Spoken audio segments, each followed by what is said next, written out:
the challenges.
Ooh, that video looks nice. This is my first time using it. Wow. Yeah, Mike, that movement really gives it a 3D effect. You can really feel the spacing. Yeah.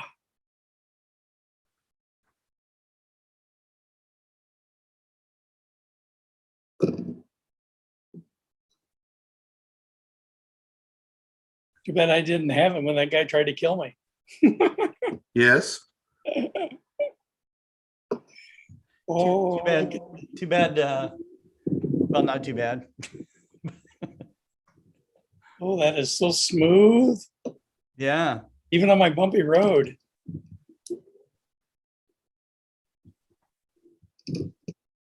Ooh, I'm gonna have fun with this. Okay. Oh, this is views through your action camera? Are you talking about your action camera or what we were on the screen right now, Mike? No, that was the action camera, the new one. Oh, okay, yeah. How much better than the old one? Quite a bit better than the old one. Good.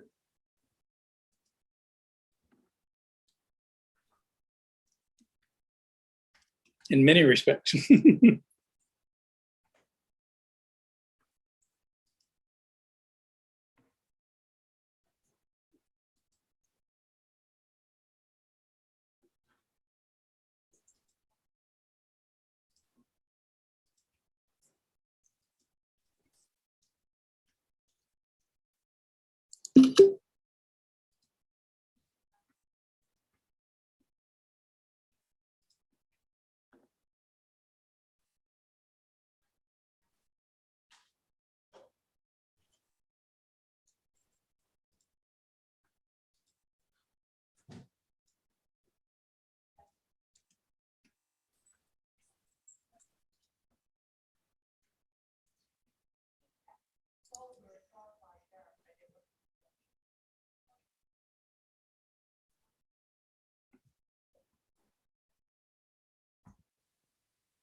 Welcome to my kitchen.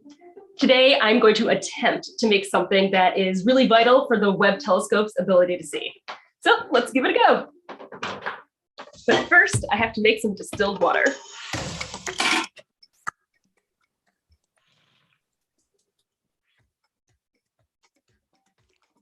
Yeah. Let's get it done in the kitchen. It's a salt crystal.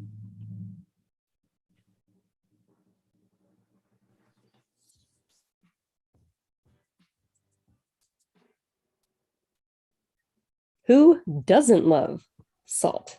It has a long and important history. Since it was once the only way to preserve food, it also dictated trade routes. It was one of the most coveted and expensive minerals. Today, we rely heavily on salt to keep our roads safe, and salty snacks are the best. Lead needs salt, not this tasty kind, but as a lens. So there are different types of lenses. Mirrors are a reflective lens that bend the light. And then there are transmissive lenses that allow light to pass through them. Here's the kicker. Visible light, it behaves differently than infrared light. So glass absorbs infrared light, but salt doesn't. The type of salt in here is sodium chloride or NaCl. And even though it's the most common type of salt on Earth, it is not the only kind. Salts are more than something you sprinkle on your food. A salt is a combination of two things: a positively charged element, usually a metal from groups 1 or 2, and a negatively charged halide, usually from groups 16 or 17. They get their charge by either gaining or losing a negatively charged electron. So Webb uses 3 kinds of salt lenses: lithium fluoride, barium fluoride, and zinc selenide. So making these lenses happens to be pretty tricky. I've been growing this one now for about 3 weeks, and it's only this size right here. The lithium fluoride lenses that Webb uses have to be absolutely perfectly grown. So to be optically useful, it needs to be completely clear, unlike my homegrown little crystal over here, and be molecularly consistent. That means that the structure of the molecules are absolutely the same everywhere. Then they have to be cut, and then they have to be polished. Considering what these lenses will do, they are sure worth their weight in salt.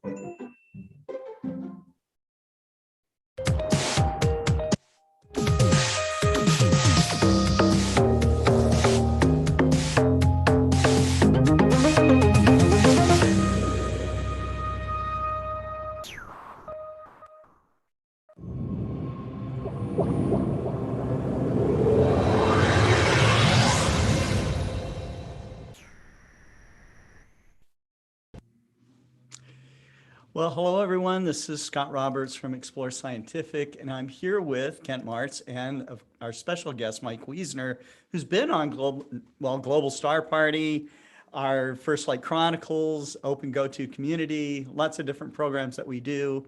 I think we even did an Explore Now program with Mike. He is definitely a champion of dark skies. He has worked with the International Dark Sky Association for many years, and he successfully navigated several people in their attempts to declare an area a international dark sky place. He was very instrumental in making the very first dark sky park in the state of Arizona, which is Oracle State Park, which will be the location of the Arizona Dark Sky Star Party coming up this September. So, Mike, it's great to have you back on.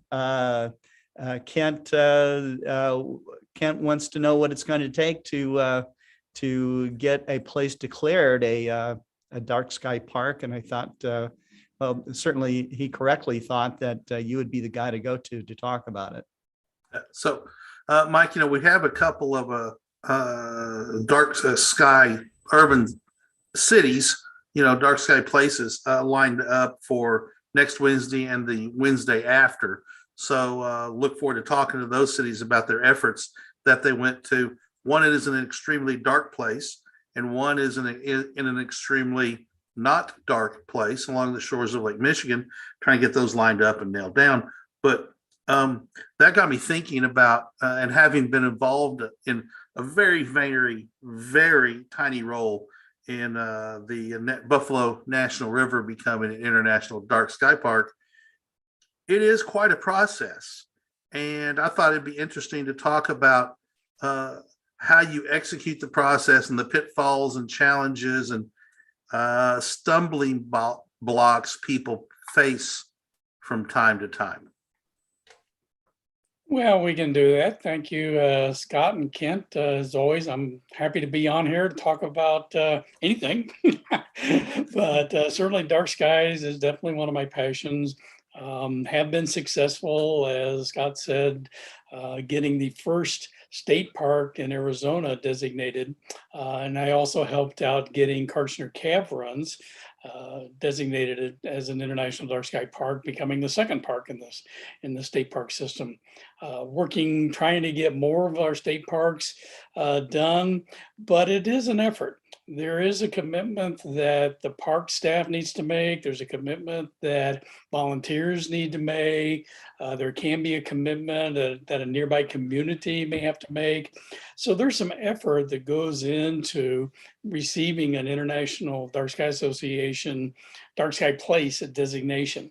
So let me start with the beginning of the process. Let me share my screen. Hopefully it'll work right this time.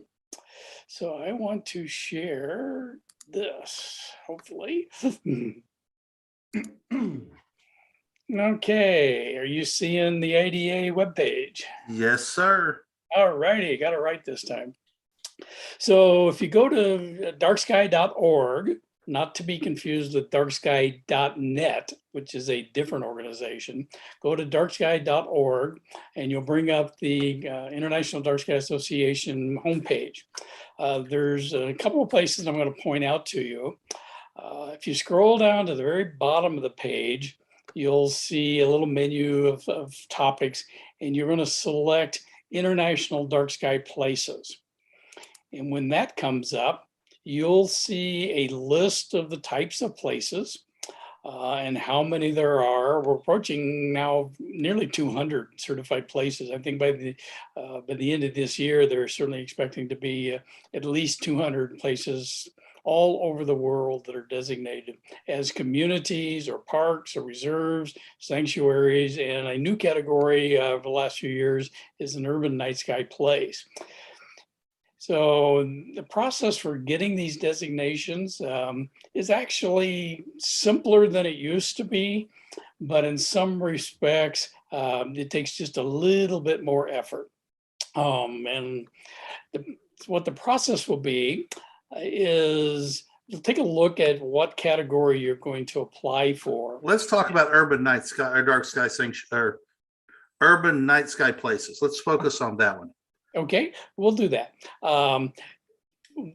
When you click on this, and I'll bring that up here shortly, you're going to see a list of places, and you're going to see some other information there. But before I do that, the person that you're going to want to do your initial contact with is go to the menu, bring up our staff, and you're going to want to contact Ashley Wilson. And if you click on there, that'll get her email address. Here's her phone number. She's the person that anytime you start just thinking about wanting to do an international dark sky place, you should contact her and say, hey, I'm interested in doing this for this place. And she will then sort of open up a file for you to right away. And she will make available to you a bunch of really good things to have. There's basically a checklist of what you're going to need to do throughout the process. She'll walk you through the whole entire process, kind of like what I'm going to do today. And she'll give you links to all the documentation that we're going to talk a little bit about here today. But she's going to be your person who's going to hold your hand through the entire process. The process can take anywhere from a few months for a for something that's small and already in a dark sky location to potentially several years if you're talking about a very large park or sanctuary or reserve or even a community. It can take several years to work through that process. We've been talking about getting the community of Oracle here where I live designated as an international dark sky community. And I've been warning people that that process could take up to 3 years because there's so much that has to happen through the process. There's so many people you have to contact, some potentially updating some government laws and bylaws and regulations and guidelines that they might use for your local community or your local county or your local state in some cases. So that process can take long. When we did Oracle State Park, from conception to actually approval, at that time in 2014, I was told we actually did it the fastest. And that was from February through September of 2014. Once the committee started meeting, within 3 months, we completed our application, and then it was another 3-month cycle for them to review it. So it can come together very quickly, again, depending upon the conditions and what you're applying for, or it can take a period of time. But Ashley will kind of give you the overview for what you're looking at. She will say, hey, you know, you're kind of like this other location that took X number of months or X number of years. So just kind of keep that in the back of your mind. So you want to contact her very early on. But like I say, we're going to go down here. We're going to click on International Dark Sky Places. And just real quickly, I want to click on the parks one because there's more of these guys. You'll first see a list of all the places, in this case, parks that have been approved.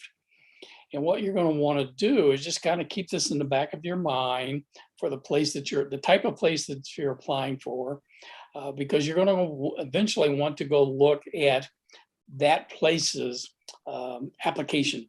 So like if we click on Oracle State Park here, you're going to just see a page that they maintain at IDA with information that the location submits to them. So here's a picture of the park, the famous historic ranch house and star trails. And as you can see, I did that picture.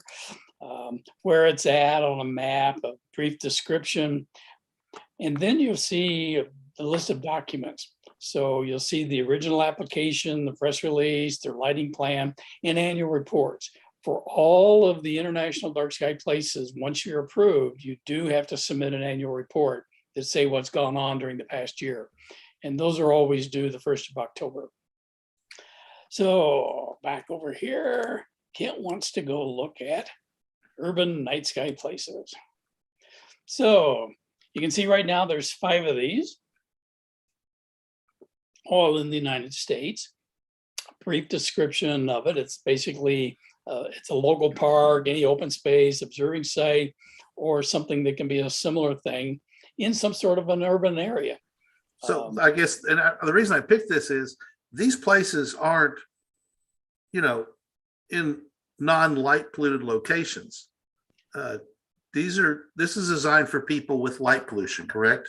This is correct. However, that doesn't mean you can't address the issues with light pollution.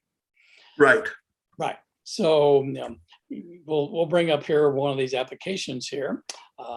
So the other thing that's on this page before I bring that up, there's going to be a guideline, and we'll bring that up too. And this is going to be everything that your urban night sky place has to satisfy.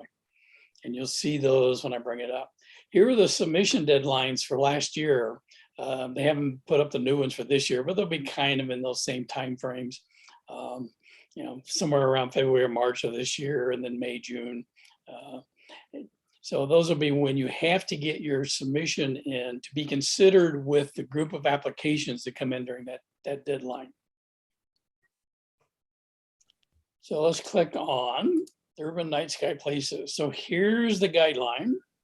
This one's effective June of 2018. They update these about every 3 or 4 years. So as the guidelines change, you do not have to go back and reapply. Your annual reports don't have to talk about the new guidelines. The one that's always going to be in effect for your place is going to be the one that you applied under.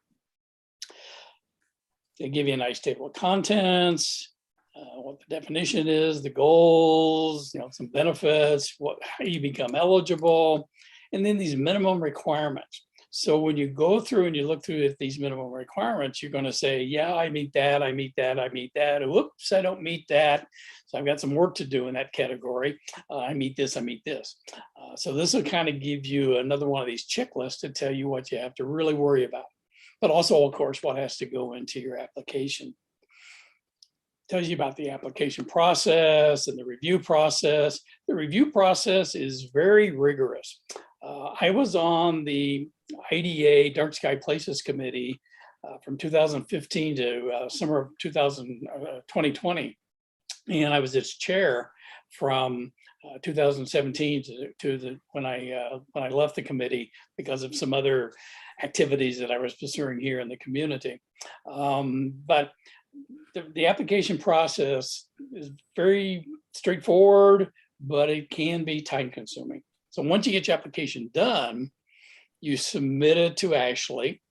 They then do a staff review and they have their own checklist to say, do you have this? Do you have this? Do you have this? And they check all those things off. They make a review of the content. Does it make sense? Are there some disconnects in what you're saying in this section versus what you're saying in another section?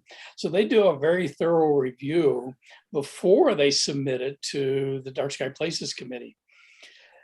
They may send it back to you, say, hey, you need to tighten up this thing. You need to put a map in there. You need to talk about this oil refinery that's right across the street from your place. Whatever it happens to be, they're going to try to help you submit the best application for review as possible. But once Ashley and the staff are satisfied, she then submits it to the Dark Sky Places Committee. The Dark Sky Places Committee meets about quarterly, and they review all the applications that have come in by the certain deadlines. And they review all those things, very, very detailed review. When I was on the committee and the chairman, we spent a lot of time talking about each application. And I do mean talking. The committee is made up of dark sky advocates and dark sky experts from all over the world who have seen all kinds of situations. So even if somebody on the committee is more focused on reserves, we have people on the committee who are focused on parks, who are focused on international dark sky places. So those people really dig into your application and will decide if it's going to pass muster or not. Once the committee will then, like I say, review it. If there's any glitches or things that they want to have tweaked up, then it'll go back to the applicant to make those little corrections. And usually by the time the committee sees it, they're pretty simple corrections that need to be made. Like I say, maybe just tweaking up a map, putting a label on a map, putting a legend on a map, or whatever it happens to be. It can be a very simple process usually to fix up your application. But then it goes back to the committee says, yes, indeed, it's good now, we approve it. It then goes to the IDA Board of Directors for review. And that's a process that normally is, once the committee says it's approved, the Board of Directors will say it's approved, unless there's something that they pick up in the application that was missed, or something that they know about that location that might have been missed because they're familiar with that location, they'll flag it.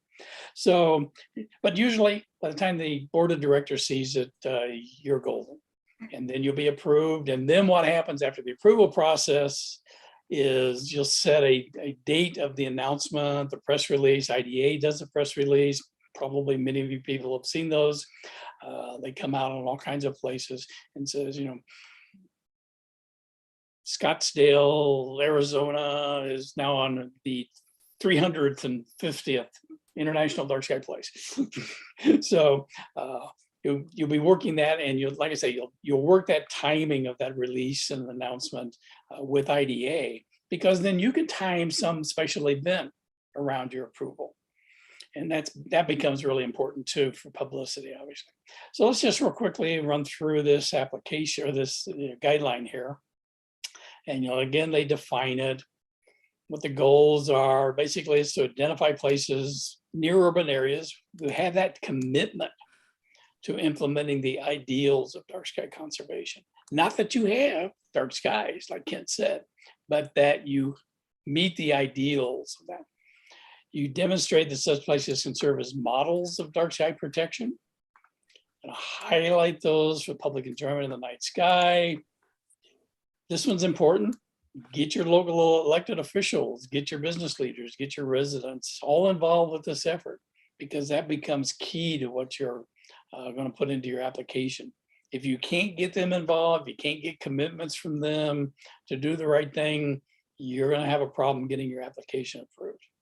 And then, of course, promote the ideals of the International Dark Sky Association. Benefits, obviously, it calls attention to the problem of light pollution in these areas. The ultimate goal that everybody wants to keep in mind is, if you get an urban night sky place, maybe somewhere down the road, after getting new community outdoor lighting regulations put in place and other things going on with the businesses and the homeowners associations and things like that, you could actually apply to become an international dark sky community. That's cool. That would be cool. So keep this in mind when you're working through your effort, that maybe your ultimate goal ought to be becoming a dark sky community. Here are the eligible places, out to about 50 miles. These guidelines aren't, exact, obviously. You just sort of have to meet the intent of these. 10,000 or more people, and 50,000 if it's a metro area, plus or minus some numbers. Geographic location must be sufficient to mitigate the effects of glare and light trespass from outdoor lighting.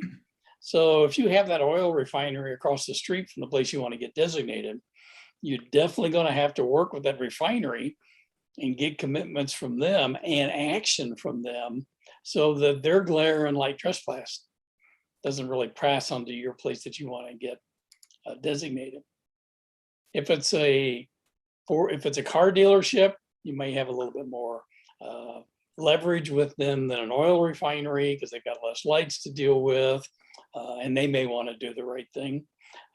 If it's a store, a Circle K, Dollar General kind of thing, more than likely they're going to want to get on board and help you out. Must have regular nighttime access. Means it's open at nighttime. Certainly you can have programs and other things, but basically people need to be able to get to a parking lot or just some remote area where they can do their own thing at night, out there and do their stargazing and astrophotography. Could be the whole thing, or it could be just a portion of the land. You've got to obviously engage into the visitorship through talks, through signage, through star parties. Get them involved with appreciating the dark sky and the importance of proper outdoor lighting. And whoever the managing agency is needs to be identifiable. So if it's a public park that's controlled by the city, that's pretty easy. If it's a park area that's controlled by a homeowners organization, then you got to get the homeowner organization to say, yeah, we stand up and we want to be identifiable. So if eligible, got to show a map, what the legal boundaries are of where you're at. It's going to do some night sky panoramic photography. Do a statement of this access policy, and need to demonstrate that the agency is evident, again, through who owns this place, who runs this place, through appropriate signage. There needs to be a lighting management plan, and there's lots of examples of these on the IDA website. So you don't really need to reinvent the wheel. So take a look at the samples that IDA provides, and Ashley can point you at all those. But then you do have for that location, for that community, potentially, if it's a community park, you've got to have a lighting management plan that will pass muster with IDA, which means proper lighting, proper shielding, proper color temperature, all those kinds of things we've all talked about before. Have to do a lighting inventory. For a small park, not a big deal. For a larger park, it can take some time. Turned out at Oregon State Park, we had all of 20 lights that we had to inventory. I think, no, correction, 21. But one of those lights was not used and the wiring didn't even go up to it. So you conduct your inventory, and then this is just sort of an example of what you need to document in your application. Where it is, what kind of fixtures, is it fully shielded, do they work? Are there special purposes, security lighting that is on a motion detection, or is it on 24 hours a day? Security lighting, that'd be bad, obviously. What its application is, and does it meet the requirements of your light management plan? If it doesn't meet the requirements of the light management plan, then that's something you can say that, but say you're going to fix it within X period of time once some funding shows up from whoever. If you don't have too many of those, you'll probably get away with it. If you have 100% of everything not compliant with your lighting management plan, then don't apply until you do. They want to make a commitment to the outdoor lighting, kind of do public outreach. Again, that can be through signage, it can be through star parties, it can be through talks, a whole bunch of things where you do that. And again, I talked about the summation of the annual reports. Mike, to your knowledge, are there dark sky places that have been, established that did not have astronomers involved in it? I'm thinking no, but out of the 100 and nearly 80, I really couldn't say. That was weird. Supposed to be on all the time, guy. It's plugged in. Here we go. Sorry about that. For the most part, for the places, you definitely want to get the volunteers for that locations, whether they're docents or staff potentially. Local astronomy club can obviously play into this big time because they may want to volunteer, because that helps. When I set up the committee for Oregon State Park, we had local amateur astronomers. We have one guy who worked at Mount Lemmon Observatory on the committee, and as well as local business owners and local residents, as well as the park staff. So if you hit all those kinds of people, you're going to know that you've got the right kind of people to work on your application. But yeah, in direct answer to your question, I don't really know if there's any that has not had some sort of a local astronomy group involved. Right. From all the applications that I saw when I was on the committee, there was always some astronomy club or something like that. You do need to have somebody from IDA nominate that, somebody who's a member of IDA, and we'll get down to there. So that's a sort of qualified IDA nominator person. I see. Whether that's an astronomer, a business that's nearby who happens to be an IDA supporting member, but somebody who is an IDA member to make that nomination. Usually that's not a big deal, because if there's a local astronomy club, there's probably at least one person in the club who's an IDA member, or should be anyway. So then they're going to work with Ashley, and then of course who's ever working on the application is also going to work with Ashley at IDA. So that's where you make that initial contact with IDA, get that formal point of contact, who's going to be your project manager, get that letter from that IDA member, and then send it all off electronically to Ashley, and then they do their process that I talked about earlier.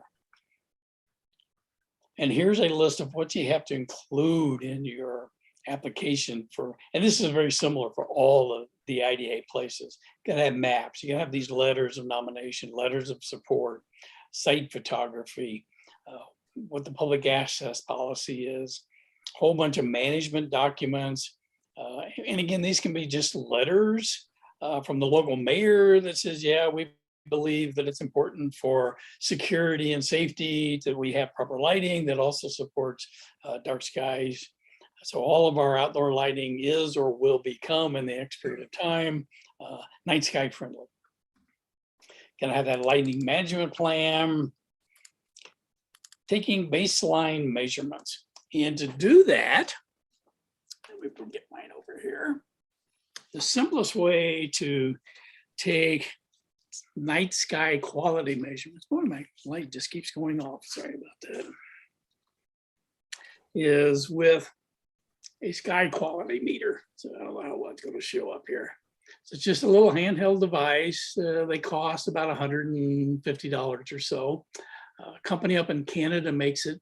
It's from a company called Unihedron, Unihedron, Unihedron. They have several different kinds. They have handheld ones. They have I've got one. You can permanently mount them. They have some that talk through Ethernet that will continuously record the sky quality day and night. And those are pretty nice, but those get obviously more expensive and you gotta have a little infrastructure to do those.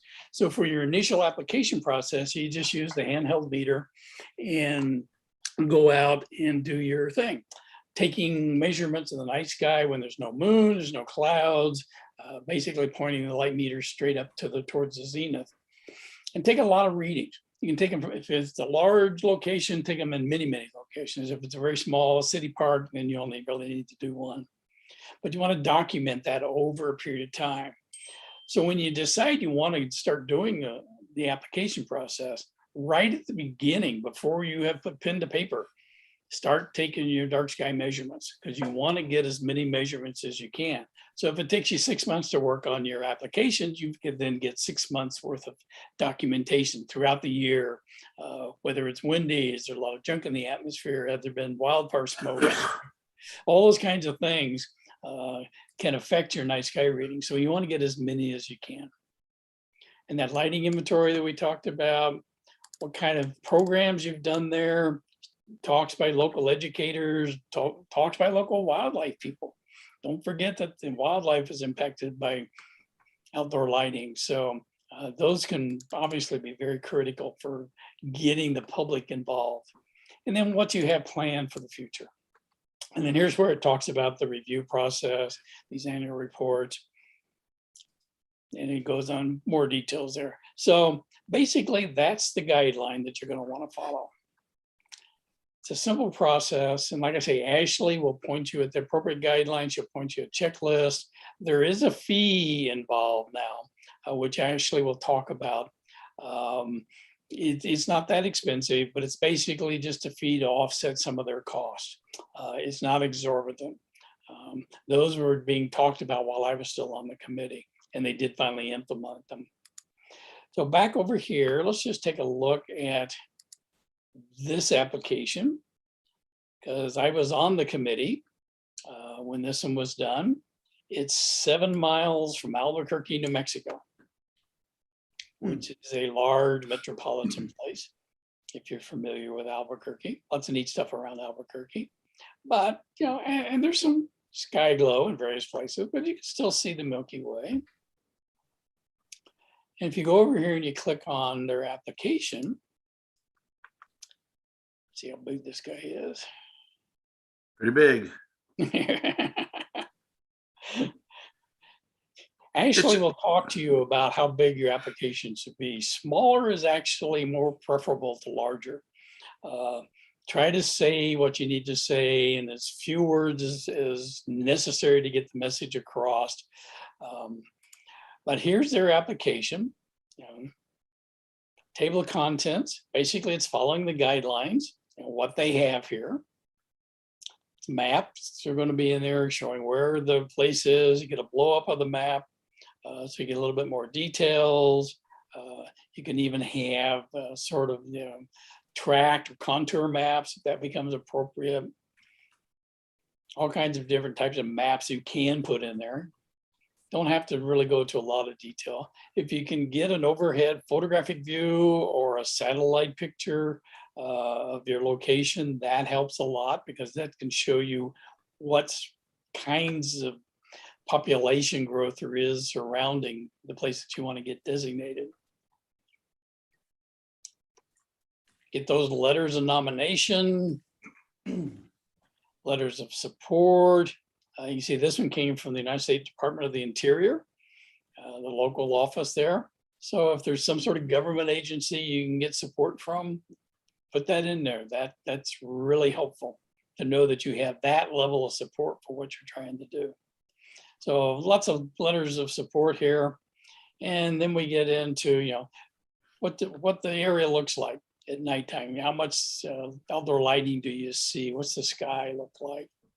So these pictures become very helpful to the committee and to the staff at IDA when they're reviewing this, because they don't go out to all these locations. It's really difficult to get to, you know, traveling to all these places, especially now with the pandemic. They don't go to these places anymore. So what you put in your application is the truth that the committee uses and the staff uses to evaluate your application.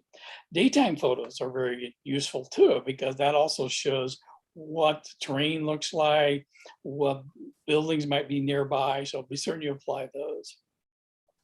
Put those in your application. And of course, you can also do some cute stuff. If you catch any wildlife going on, you can put those in there. Those are always nice to have and say, hey, yeah, we have wildlife that's in our area. Boy, look at the ears on this guy. Yeah. And that skunk that was up there. Yeah, there was this little skunk. Yeah, nice. His tail's Skunks are full of beautiful. blaze there. Skunks are beautiful animals. Yeah. And then, you know, talk about your public access, how people get there, signage. Once you get approved, you're going to want to also put a sign up that indicates you're approved by IDA as an urban night sky place. Whether you hang it off the existing sign, which is what we did at Oracle State Park, within the same look and feel, if you will, of the park's main sign, which those of you who come out to the Arizona Dark Sky Star Party in September, you'll pass that sign every time you go through the gate. So you'll see what I'm talking about there. What other signage might be there? You know, for your wildlife refuge, you know, put a sign up there.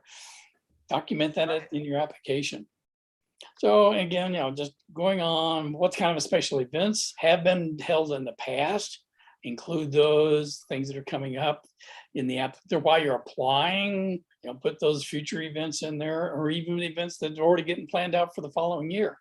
Document those things in your application. That demonstrates commitment to the ideals of becoming an international dark sky place in IDA. Lighting inventory, again, just details about every single light that you have on the property that you approve. Pictures of the lighting, you know, good and bad. If it's a bad one, say a bad one's going to get fixed. Or better yet, fix it before you take Or a picture fix it of it. before you submit it. But Yeah, there if you it's go. something that's more expensive, you need to get some funding, now just say within 6 months it'll be fixed, or whatever it happens to be. There's a comment here. George Poston, watching on Facebook, says, interesting process. It would seem that you wouldn't really want dark sky designations to be too easy. Otherwise, some would tout their designation without doing much. But on the other hand, if the process is too onerous and expensive, this could discourage people from participation at all. Do you run into that, Mike, or did the committee run into that where people, organizations, or, you know, a group of people just gave up? When I was on the committee, there were places that the staff was in conversations with who said, you know, we can't commit because of whatever reason to doing X, Y, and Z. That's too much effort for and IDA said, well, hey, this is the guidelines, and we can't loosen the guidelines up just for you. So, you know, if you feel that you can't devote the effort, we're sorry, you're sorry, let's move on. It used to be that there were no application fees. And when I was on the committee, there was a lot of discussion about what a fee structure should look like. we didn't want to make it too big because that would kill off the little local places, the small parks, the places that can't even get money for memberships, which legally the application fee could look like a membership fee. It's a one-time membership fee. Yeah. But there are places that say because of legal ramifications, they cannot pay a membership fee. So we needed to have the structure fees set up to try to avoid that complication. Certainly, if the fee structure is something that you're concerned about, you can talk with Ashley and see what kind of mitigations you might be able to do, if any. But the process is intended to be strict, but not overly so. The guidelines are intended to be applicable to everybody all over the world. Sometimes in some locations in the world might have to tweak something and say, well, you do it this way over there, that's okay. So again, you talk with Ashley, she may go to the committee and say, hey, committee members, would you be comfortable if we substituted this thing they want to do for this requirement in the guideline? And if it's close, then you're probably going to be okay. So again, you talk with Ashley, you can usually get all those little glitches ironed out. The sky quality measurements, they can be just handwritten. I put mine in an Excel spreadsheet that I embedded in the document. So you can do whatever you want to do with those. And then talk about your outreach programs. So that's pretty in the community support, which also show up in your letters of support. So basically that's the application. I suggest that for whatever type of place you're applying for, whether it's a community, a park, a reserve, sanctuary, or a play, urban dark night sky place, take a look at the applications that have already been submitted. And Ashley can say, hey, look at this place because that's very similar to what your place is. Sure. And that, what I did when I was doing Oracle State Park and used the same concept for Karshner Cavern State Park, is I collected a couple of different applications for other parks in the United States, and I used them to build my document. I tweaked their table of contents or the matched arc situation here. I said, okay, they've got this kind of stuff in this place. That's what we're going to put in this place. And I used my table of contents as my checklist. And as we worked through our weekly meetings initially and then monthly meetings at the end, we said, okay, here's the thing we're going to work on first. Here's the thing we're going to work on now. It became a very methodical process to just step through our table of contents, which let us get everything we needed. When Karshner Caverns applied, there was a glitch. And so I got involved then and basically reformatted their document to match the Oracle State Park document, which then passed muster with the committee. So, so if you follow that, it was structured, or was it? They were, when you looked at their document, it wasn't obvious where the holes were, but there were a couple of holes that the committee said, okay, we need to fix. So I said, okay, I will recuse myself from voting on this application because I'm going to help them punch it up. And what I did was I reformatted their document to make it look like Oracle State Park's document. And I said, oh, here's the hole. Here's the hole. Soon as you give me this, you now have an application that's going to pass muster. And that's a huge hacker's tip to getting into an IDA International Dark Sky place. Look at the Oracle State Park application. I'll tell you a little story here. So we submitted ours, which is, like I said, down here somewhere, Oracle State Park. In the following year, we had a governor, university professors, and park staff from South Korea visit our park here in Oracle, Arizona. Oh, wow. They were in the United States anyway for some other stuff. They were coming to Tucson. They wanted to visit IDA because they wanted to get their local park designated as an international dark sky park. And IDA called me and said, hey, can we come up to your park? They want to hear from you about how you got your park designated. And so you need to give them a talk. And so let me see if I can find their application here. Yeah, here we go. So I'll never pronounce it right, but this Firefly Echo Park, we had these people here. One guy spoke English, the translator. Okay. All the rest of them spoke Korean. So I would give a talk about something, and then I'd talk for 2 minutes, and then the translator would talk, he would translate it. And then I'd talk for 2 minutes, he'd translate, then there'd be questions, he'd translate that back for me. So it was a very long process working through this translator. But the key thing that I said to them was, get our application for Oracle State Park, use that as your template, use that as your checklist. I was on the committee when this application came in, and as I'm reviewing the application, I said, they followed my guidance to the letter. That's good. You could just look at both applications and say, yep, they match, they match, they match. Not the wording matches, but the content match, the flow of the document match. And they went through with no problems. So follow somebody's application that's in the same kind of category designation as you're pursuing, in the same kind of location for your place. So Mike, stop sharing for a minute. I've got lightpollutionmap.info up, and we'll share where Valle de Oro is, because I was curious, and it's not in what you would think of as a astoundingly dark location. Here's Albuquerque, and we can theoretically zoom in if the website will cooperate, and zoom in more, and there you see it right there.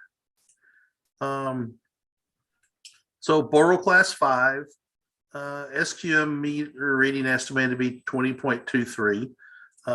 So, it's not in out over here where it's dark, but it was able to get the urban dark sky status, because it's not about being an absolutely dark place.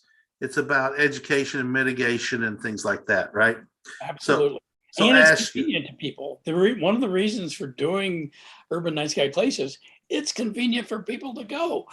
So if, for instance, we do star parties out here at Hobbs State Park Visitor Center, which is the visitor center is right there. Okay. So Bordeaux Class 4, not a problem. I mean, that's the perfect kind of spot for this, right? Yes, absolutely. And obviously the state park, there's a lot of land in here that's in the state park, and houses around the perimeter, but this is all, everything you see is in this green color is owned by the park. So we've talked about pursuing that, and I think we're going to. Most of the park is open all the time, because it's just out there in the woods. Another spot is up here at Pea Ridge National Military Park right here. It too would qualify pretty easily for that. Bortle Four Skies, both of those would be fairly straightforward as far as, there's only a certain number of lights. You got the street lights that are out there that, you got to deal with. But in places like the military park, you got to deal with the federal government, which can be a bureaucracy you have to overcome. But is that part of the National Park Service? Yes, Pea Ridge is. Pea Ridge is. Hobbs is not. Okay. National Park Service is fully committed to getting as many of their places designated in some category. They have many parks. I think they would be thrilled to get an urban night sky place. Yeah. So there are people that from the park side, and again, Ashley could probably put you in touch with the right people now, Right. to do that.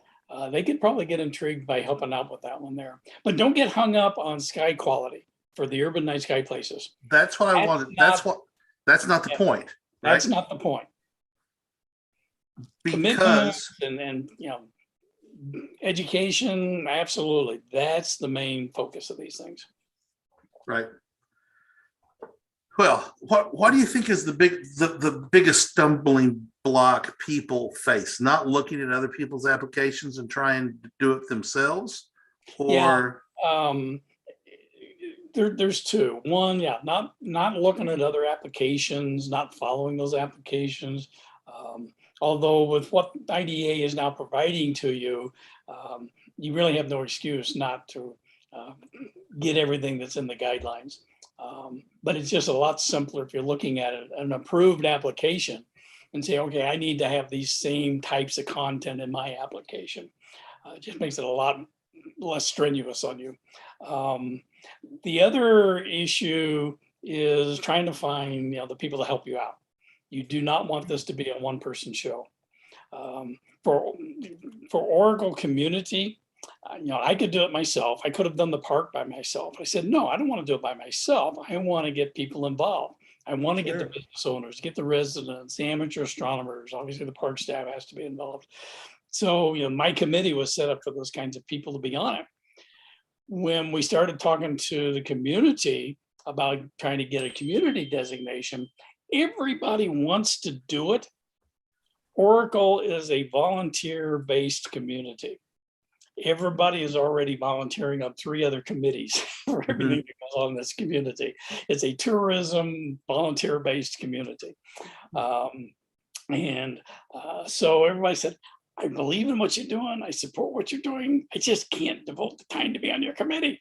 So that's where your struggle can be, trying to get the people who are going to commit to helping you out. And you can't really start the process until you have those people. So we're hoping, we started talking to the community here in 2019. That's when it really started getting a lot of attention, a lot of interest here in the community. And so we had meetings through late fall timeframe in 2019, and then the pandemic hit, which killed everything. Yeah. So we're hoping that maybe later this year we can kind of get some re-energization going and see if we can find some of those new residents who have moved into the community and haven't yet committed to volunteering for 3 other places. Yeah, that's get the new arrivals that don't have their feet wet. Yep. Yeah, I've got a neighbor just behind me here. We're on 3 acres of land, so they're not real close to me. But I finally got to meet them a few months ago, and I was talking with the wife, and came to find out that she is so excited about living in this community because there's this international dark sky park 5 miles from where she lives. Right. Decided out. And I said, well, guess what? I'm the guy who did that. Yeah. And she went, oh my gosh. She's gonna bring you food now. Feed you for it. Well, I invited her to the observatory, but they're still working, so they haven't. So for those of you who don't know, Mike runs the Cassiopeia Observatory, and he files a report every single night about what goes on in the observatory. Interesting reading, Mike. Where can they find that at? Well, if you're seeing my screen here. Yep. If you go to weasner.com/co, or if you just go to my homepage from the wife and I, which is just weasner.com, click on the Cassiopeia Observatory link there. Scott, are you putting that in the chat? Yeah, I'll put Weasner.com there. And so like Ken said, I've got all of these reports that go back all the way to 2011. Every single report is there. Is that you flying? Yeah, that wasn't me flying that jet. But, okay. Yeah. So far since August of 2009, which is when we got the observatory set up, I've done over 1,700 sessions out there in the observatory. So all of those reports are online. So Mike is a former fighter pilot. Yeah, I flew this A-7D jet in the Air Force. But this picture is symbolic. If you read my autobiography, which is Finding My Way to the Stars, if you read my autobiography, you'll find out what's significant about this airplane and the Milky Way behind it. There were a couple of astronauts who bought Bill Pogue and Michael Carr. I believe it was Michael Carr, bought a bunch of land out east of us, because they'd be flying here in Northwest Arkansas. They'd be flying from Texas to the Northeast, and they kept seeing this one spot that one area where there's no lights. And they finally looked it up on a map, and each of them bought, I think they bought 640 acres. Each one bought 320 acres of a section of land, so half a section, and moved here and lived because there were dark skies, here, and there was the darkest skies they could find. And you don't think about, many people don't think about that as being a draw, but it is. Yes. And one of the communities I'm talking to is in Colorado, in a county with a population of 5,000 people. And the woman I talked to, she had owned a home there for 30 years, and she retired. She thought, I'm sick of this. I'm going to move out to my vacation home in a county of 5,000 people. And she said, there's no industry to speak of. There's no economy. But yet, she said, this summer, the town was full of people all there for dark skies tourism. You couldn't find a hotel anywhere within any kind of close driving distance because there were so many people coming for the dark skies. And the sad part about it is, with some a little long-term effort, we could reclaim the night skies. Now, we're not talking about, turning off every light in the big city, but we're talking about in the fringe areas and on the borders, simply putting light on the ground and using the right temperature.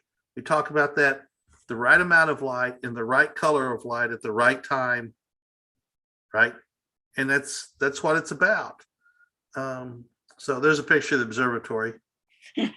Yeah, IDA has this, dark sky friendly home sort of a certification process as well as the dark sky places. This one's informal. Basically, you just go to their screen and you say, yes, I've done this. And then you get this little certificate that you can print for you and said, you have now a dark sky home.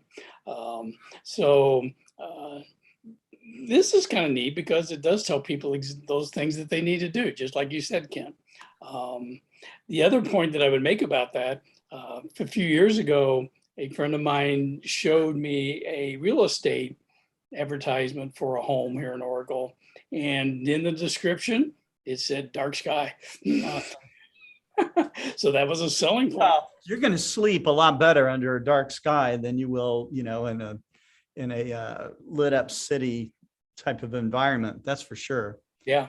And you won't have the health issues. You won't get those cancers that are caused by artificial light at night and all the other problems. Exactly. And there's just the overall stress, of being, you don't, if you want a peaceful night of sleep, go to a state park, go to a national park, tent camp, and turn off all the lights, and you'll get a deep sleep, and you need it. So yeah, I'm long overdue myself. Yeah. So. One of the things that I talk about in many of the reports here is when I go out to the observatory, I get the dome opened up, get the telescope powered on, and get everything all ready for whatever I'm going to do that evening or that night, is I will then just relax as twilight fades and the stars coming out. I've got a little bench out there beside the observatory, and I throw a big long cushion on it, and I'll just relax and enjoy watching the stars come out. And Right. even during a long nighttime session, I'll go back out there and maybe for 30 minutes, I'm just going to sit there and look up at the sky and then just enjoy it. It is so relaxing, so therapeutic, especially with all the pandemic stuff going on. And Feeling. People have forgotten how to relax. yes. They've forgotten how to just chill out and enjoy very sublime moments. Yep. That are not these fantastic overproductions. I went camping this weekend at Lake Fort Smith State Park, Bortle Four Skies, and thankfully I went outside. I meant to go outside after sunset, and my wife and I started messing around in the trailer, and I said, "Oh, I need to go out and look at the stars." And I walked out, and it was glorious. And so I went back out again a little bit later, and clouds were rolling in, and so I got to do a little bit of observing. You could see Andromeda naked eye. You can see the double cluster naked eye. Couldn't see M36, 37, and 38 in Auriga, but with a pair of Explore Scientific binoculars, picked them out, bang, bang, bang, and just did a quick tour of some things. And then the clouds really rolled in. So I went back inside and enjoyed a nice, good night's sleep. Sadly, there's 2 lights on the bathhouse that are just full, they're just standard globes, shining light everywhere. I'm going to talk to the park about replacing those, because it'd be a very simple thing. And those are literally, there's no reason for it other than they just installed them that way. Right. And the rest of the And visit. that's a common issue. People will go down to their local hardware store, their local lighting store, that, okay, I'll take this off the shelf. Yeah. Put that out. They Because don't it's cheap. think about where that light is going. So But here's the weird part, Mike. The visitor center and the swimming pool that's there have full cutoff shielded lights. All their lights are full cutoff shielded. But here's these 2 in this camping area where you could do some really nice, and it's lit up like a baseball park, exaggeration, but with just two lights, and it ruins the whole thing. And so I've got actually a picture of it. Let me see if I can share this real quick. There's I a stop question sharing, while I- you're looking that up. Harold Locke wants to know. He says I'm in an active flight path, and he's been wanting to ask you in a canopied cockpit, how is observing the night sky from a pilot's view? Well, just like in your car, there's a little rheostat where you can turn down the interior lighting. For the instrument panels. And, of course, when I was flying, we didn't have all the fancy computers and LCD screens that we've got today in today's aircraft. But you can still dim those displays down today. So you turn that lighting all the way down, or potentially even turn it off for a period of time. And the view up through the canopy, it is awesome. And this experience where the Milky Way from the jet up there at 36,000 feet with this very expansive canopy glass over your head, it's a pretty impressive view. And they say aurora from the cockpits is spectacular. Yeah, I have never seen aurora from the cockpit or from any plane. Yeah. But I've read that it's pretty amazing. So go ahead, Scott. I said I've seen aurora from an aircraft. I was flying over Greenland one time. Oh, cool. And to see it from the sky like that, and my eyes I was absolutely riveted, and I'm yelling at everybody to look, okay? And nobody even glances out their window. Yeah. So here's a picture. I'm going to talk. So there's a picture of it right there that I took.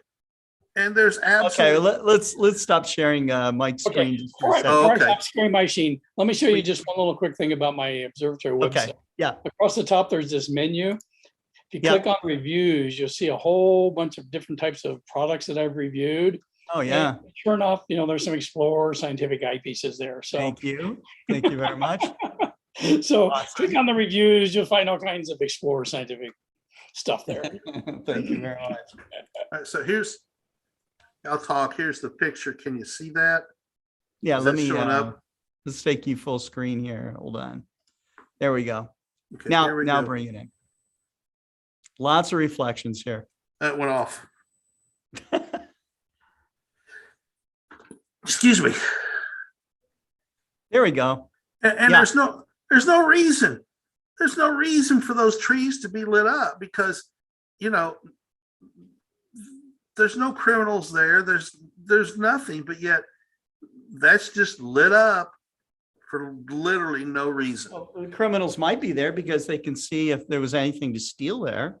And certainly, but they're not going to be hiding up in the trees. So Ken, is that roadway part of the park or is that a public roadway? It's part of the park.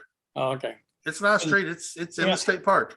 Okay. You could argue if that roadway weren't part of the park, then there's light trespass going on onto the roadway. where Yeah. they might just want the light against the building, which is what they really probably had intended to do. I But understand. out there on the highway, it's bad. I understand they want people to feel safe when they walk to the bathhouse, I guess, or go to the bathhouse. And yeah, okay, that's a spot that needs good exterior lighting. If it's glary, as you're walking is. up to the bathhouse, then It is. that doesn't help Even you. worse. I need to email them and bring this up because there was no reason for that. Zero reason. Yeah. Well, ask them what the safety security concerns are. If they're worried about people tripping over something on the pathway, then Right. just lights that are down below light level, aim Yeah. down the pathway is the right answer. Well, those lights are so bright. There's a stairway that goes up from the parking lot up to the bathhouse, and there's also a handicap ramp. Both going up and coming down was so dark because there was so much light, you could not see the steps. And so I finally said, I'm just going to take the handicap ramp down and around because I was literally standing there holding on the handrail, feeling in the dark, well lit from shoulders up, and could not see my feet because the shadows were so dark because the lights were so bright. Right. People should not be forced to do this to navigate their way around. Down steps. Right. Down steps. Or up or anywhere. Yeah. One of the really nice demonstrations that I've done out of the park is unshielded versus shielding lighting. And I've got this nice little flashlight that has a bright LED at the top. So you take off the end cap so the bulb is fully exposed. And you can see light all around you. I simulate a street light, I simulate a driveway light or a porch light. And boy, you can certainly see everything that's going on around you. And then I throw the shield over it so that it's not shining up in your eyes and you see Right. the rattlesnake that's underneath it. Yeah.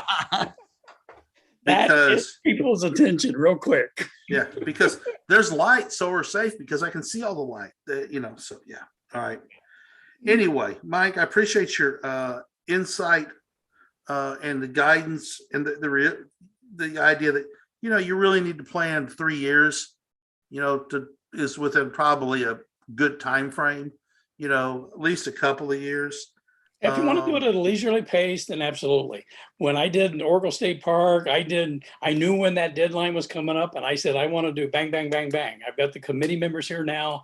Let's not have big turnover in the committee. Let's just push them. They all said we could meet weekly, and we met weekly. Yeah. Okay, so we need to wrap it up. It's after 5.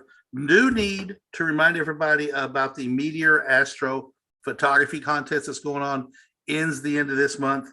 If you've got pictures of a meteor, whether it's a single or a composite or whatever it is, enter the contest. You can go to,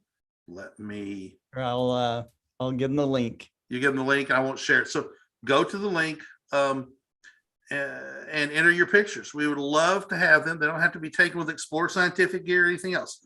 We just want to highlight people that are, members of our online world. We've had a few entries, not nearly as many as we thought we would, so meteors are a niche segment of what we do, but let's get some pictures. Otherwise, there's going to be a couple of people win some prizes, and you can't win if you don't driving off enter in that brand new car, right? Yeah, exactly. All right. Well, Mike and Kent, thank you so much. Thank you.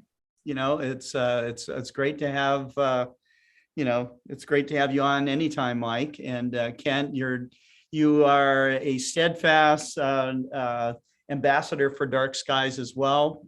We've done many programs talking about dark skies, and I think that this little mini series that you're going to do about the dark sky communities is going to be really cool because you're going to hopefully be interviewing some people that will that actually live in some of these dark sky spots and get to hear their stories directly. One of them is really dark and one of them is not, and I think that's the whole I'm trying to show that this is an urban thing. We can all do it. You don't have to live in the wilds of Colorado at 9,000 feet, to pursue some dark sky awards based on the programs they have. And so that's why I'm doing Just an both. example of that. Everybody kind of thinks, well, Sedona, Arizona was the first dark sky community back in 2001.